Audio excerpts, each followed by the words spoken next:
नमस्कार, मैं राहुल कठेरिया। संसद में ऑपरेशन सिंदूर को लेकर बड़ा जोरदार तरीके से चर्चा चल रही है।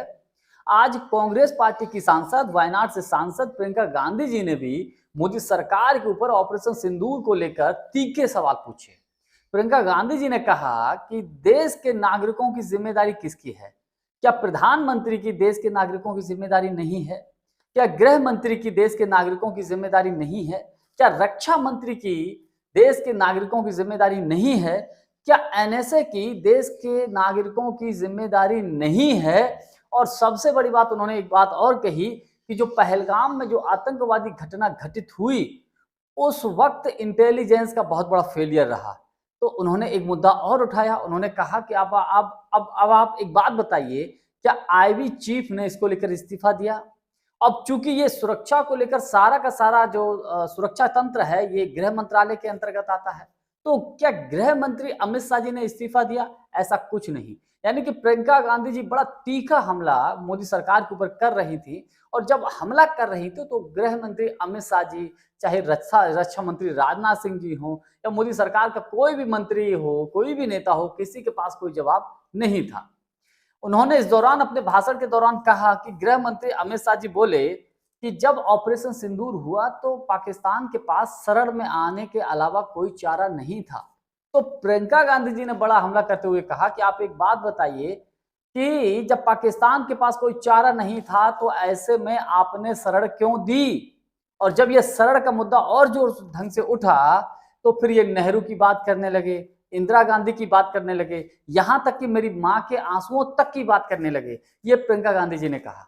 तो प्रियंका गांधी जी ने बहुत भावुक भाषण दिया। इस मौके पर एक बहुत भावुक बात कही। उन्होंने कहा कि मेरी मां के आंसू इसलिए निकले थे क्योंकि आतंकवादियों ने उनके पति की हत्या कर दी थी, और वो भी 44 साल की उम्र में हत्या की थी, इसलिए मेरी मां के आंसू निकले थे। यानी कि कुल मिलाकर ये कहा जा सकता है कि जो प्रियंका गांधी जी ने कहा, उसका कोई मोदी सरकार के किसी भी मंत्री के पास कोई जवाब नहीं था।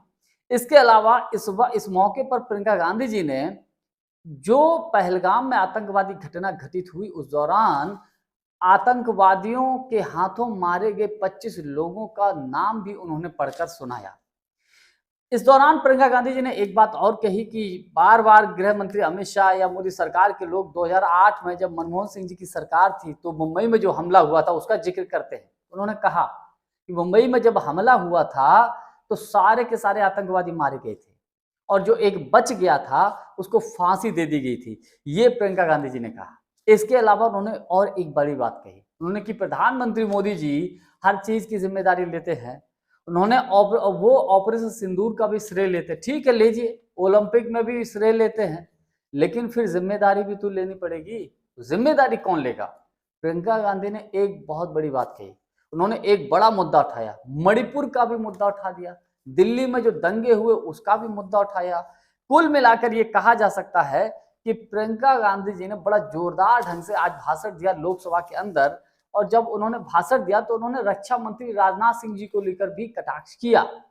अब यहाँ पर देखने वाली बात यह है कि देखिए, प्रियंका गांधी जी ने एक बात और कही कि मैं देश के जवानों को नमन करती हूँ, क्योंकि देश के जवान कितनी विपरीत परिस्थितियों में हमारे देश के नागरिकों की रक्षा करते हैं, तो इसमें कतई कोई दो राय नहीं। एक बात तो सिद्ध है, एक बात तो बिल्कुल साफ साफ है कि प्रियंका गांधी जी बहुत अच्छी वक्ता है। प्रियंका गांधी जी जब भाषण देती हैं तो भाषण देने के साथ साथ जब जैसा मौका होता है उसी वक्त उसी तरीके से ढल जाती हैं। और एक उन्होंने जब गृह मंत्री अमित शाह जी इतिहास की बात कर रहे थे, सोनिया गांधी जी के आंसुओं की बात कर रहे थे, तो उन्होंने बड़ा भावुक भाषण दिया कि मेरी माँ का आंसू तभी निकले थे जब उनके पति की हत्या हुई। कुल मिलाकर ये कहा जा सकता है कि पहलगाम में आतंकवादी जो घटना घटित हुई, उसके बहुत से ऐसे बुनियादी सवाल हैं जिन सवालों के जवाब मोदी सरकार के लोग नहीं देते हैं, बल्कि घुमा फिरा के बातें करने लगते हैं। सेना के कुछ अधिकारियों ने भी इनडायरेक्टली कुछ ऐसी बातें कही जिन बातों का सटीक जवाब मोदी सरकार के किसी मंत्री ने अभी तक नहीं दिया है।